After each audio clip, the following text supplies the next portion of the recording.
अस्सलाम वालेकुम and welcome नाज़रीन। आज की वीडियो में आज के ट्यूटोरियल में हम देखेंगे कि किस तरह हम दुबई रिटर्न फॉर्मेट के लिए GDRFA की वेबसाइट के ऊपर अप्लाई कर सकते हैं। और इसी तरह अप्रूवल अप्लाई करने के लिए हमारे पास डॉक्यूमेंट रिक्वायर्ड लिस्ट में passport page, visa page, Emirates ID back and front side और वैक्सीनेशन सर्टिफिकेट वैक्सीन आपने किसी भी मुल्क में की हो और 5 जो है PCR टेस्ट लाजमन होना चाहिए। लोग अमूमन रिटर्न परमिट की जल्दी में डॉक्यूमेंट्स को पूरा नहीं करते और अप्रूवल के लिए अप्लाई करते हैं, तो उसी इनकम्प्लीट डॉक्यूमेंट्स की वजह से उसकी रिटर्न परमिट अप्रूवल जो है वो रिजेक्ट हो जाती है। इसीलिए आप जो भी रिक्वायर्ड डॉक्यूमेंट है ये आप हार्ड फॉर्म में या सॉफ्ट फॉर्म में दौरान अप्रूवल अप्लाई करने के लिए साथ में रखें ताकि आपको प्रोसेस करने में कोई मुश्किल या दुश्वारी ना हो। हम प्रोसेस किस तरह से करेंगे, इसके लिए हम किसी भी ब्राउज़र को ओपन करेंगे। किसी भी ब्राउज़र को ओपन करने के बाद हम यहाँ से सर्च बार में GDRFA.gov.ae ये वाला डोमेन लिंक देंगे।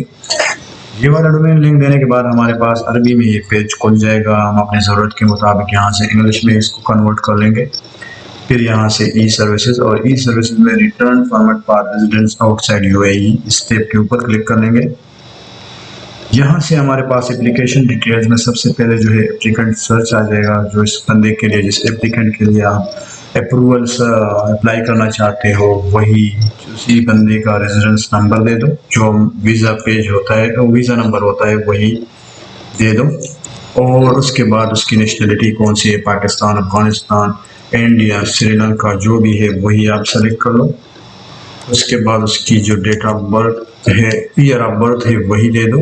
और यहाँ से ये बॉक्स जो है हम नॉट अ रोबोट वाला ऑप्शन चेक करके सर्च पे क्लिक करो।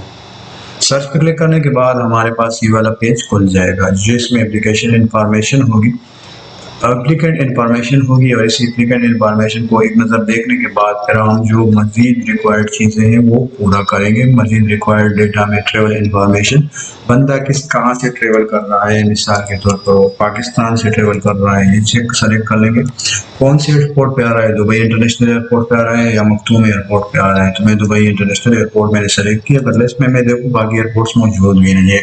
मतलब यहाँ जो दुबई के रेजिडेंस वीज़ा वाले बंदे हैं वो इसी वेबसाइट से अपने रिटर्न परमिट अप्रूवल के लिए अप्लाई कर सकते हैं। बाकी जो स्टेट्स में आने चाहते हैं एप्लीकेंट, जो बंदे रेजिडेंस वीज़ा रखते हैं, बाकी स्टेट्स में आना चाहते हैं, तो वो ICA की साइट पे जाके अपने लिए रेजिडेंसी रिटर्न परमिट जो है वो अप्लाई कर सकते हैं। यहाँ से हम दुबई के लिए अप्लाई करते हैं तो दुबई इंटरनेशनल एयरपोर्ट, और साथ में यहाँ पे जो ईमेल एड्रेस रिक्वायर्ड है वही एंटर कर लेते हैं हम। एक नज़र ईमेल एड्रेस को दोबारा देख के कंफर्म करो, क्योंकि आपके सारी जो कम्युनिकेशन होगी वो इसके ऊपर होगी। और बाद में आई अंडरस्टैंड ये वाला स्टेटमेंट डेट करने के बाद ये वाला बॉक्स चेक कर ले और यहाँ से फिर से वही हम नॉट ए रोबोट ये वाला बॉक्स चेक करके कंटिन्यू ऑप्शन के ऊपर क्लिक कर ले। कंटिन्यू बॉक्स के स्टेप के ऊपर क्लिक करने के बाद हमारे पास अपलोड डॉक्यूमेंट्स वाला पेज खुल जाएगा। अपलोड डॉक्यूमेंट्स वाला पेज खुलने के बाद हमारे पास जो रिक्वायर्ड डॉक्यूमेंट है उसमें सबसे पहले वैक्सीनेशन सर्टिफिकेट है, वही हम अपलोड करेंगे। स्टेप के ऊपर क्लिक करेंगे। स्टेप के ऊपर क्लिक करने के बाद जो सर्टिफिकेट हो वही सेलेक्ट कर लेंगे। तो अगर इसकी साइज़ 2000 KB से कम हो तो ये अपलोड हो जाएगी, अगर ज़्यादा हो तो आप इसको एक्सपेक्ट कर ले, या इसकी साइज़ मुख्तलिफ ऑनलाइन सॉफ्टवेयर से आप भी कम कर सकते हो या दूसरे तरतीब से भी इसकी साइज़ को आप कम कर सकते हो। इसके अलावा फिर से दूसरे रिक्वायर्ड डॉक्यूमेंट्स जो मैंने आपको लिस्ट बता दी उनमें से कोई भी डॉक्यूमेंट्स आप अपलोड कर लें। इनवैलिड फाइल साइज़, अब ये साइज़ की इशू यहाँ पे आ रहा है, तो मतलब हम इसको क्या करेंगे, इसकी साइज़ मैं दोबारा स्कैन करके मतलब कौन सा जो साइज़ मैंने आपको बता दी 2000 KB वाली, तो वही पे सेट करके हम इसको दोबारा अपलोड करेंगे। मेरे डॉक्यूमेंट के साइज़ को मैंने सॉफ्टवेयर के ज़रिए से ऑनलाइन सेट कर ली।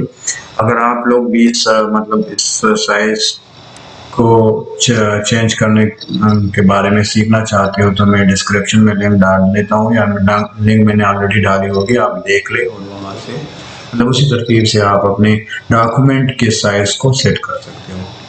बाकी रिक्वायर्ड डॉक्यूमेंट भी मैं अपलोड कर लेता हूँ, जो भी रिक्वायर्ड डॉक्यूमेंट हो वही जो रिक्वायर्ड डॉक्यूमेंट हो पूरा अपलोड करने के बाद मैं यहाँ से कंटिन्यू के ऊपर क्लिक करूँगा।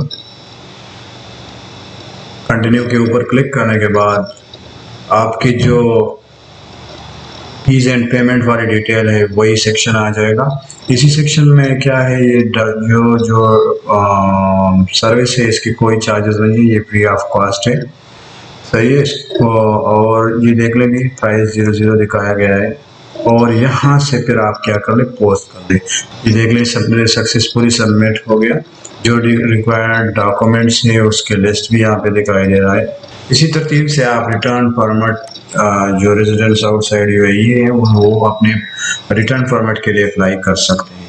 अप्लाई करने के बाद आपका अप्रूवल होने के बाद आपकी ईमेल जो आपने दी हुई है उसके ऊपर आपका रिटर्न फॉर्मेट आ जाएगा, या मतलब उसकी रिप्लाई आ जाएगी। अभी मैं आप लोगों को दिखाता हूँ।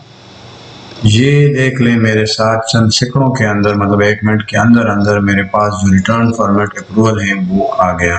और यहाँ से PDF फॉर्मेट में मैं आप लोगों को दिखा दूँ। सही है। ये चंद सेकंड के अंदर, ज़्यादा से ज़्यादा मेरे ख्याल में 10 या 15 सेकंड के अंदर मेरा जो अप्रूवल है मेरे साथ आ गया। और यहाँ पे इसकी expiry return permit approval date जो है वही मेंशन है। इसके अलावा रिटर्न परमिट एक्सपायरी डेट है वो भी मेंशन है। मतलब अभी इसमें 1 महीना है। जब आप रिटर्न परमिट अप्रूवल के लिए अप्लाई करते हो और आपकी जो अप्रूवल है वो आ जाती है तो उसमें 1 महीने का अर्सा होता है। इसी तरतीब से आप अपने लिए आप अपने अप्रूवल रिटर्न परमिट अप्रूवल के लिए अप्लाई कर सकते हो। उम्मीद है आप इस वीडियो से काफ़ी मुस्तफीद हुए होंगे। इसी तरतीब से आप अपने लिए मुस्तकबिल में रिटर्न फॉर्मेट अप्रूवल के लिए अप्लाई कर सकते हो। इस तरह की मज़ीद इंफॉर्मेटिव वीडियोस देखने के लिए मेरा चैनल लाज़मन सब्सक्राइब कीजिए, और ताकि आपको जब भी मैं वीडियो अपलोड करता हूँ आपको नोटिफिकेशन मौसूल हो। Thank you. सलाम अलैकुम।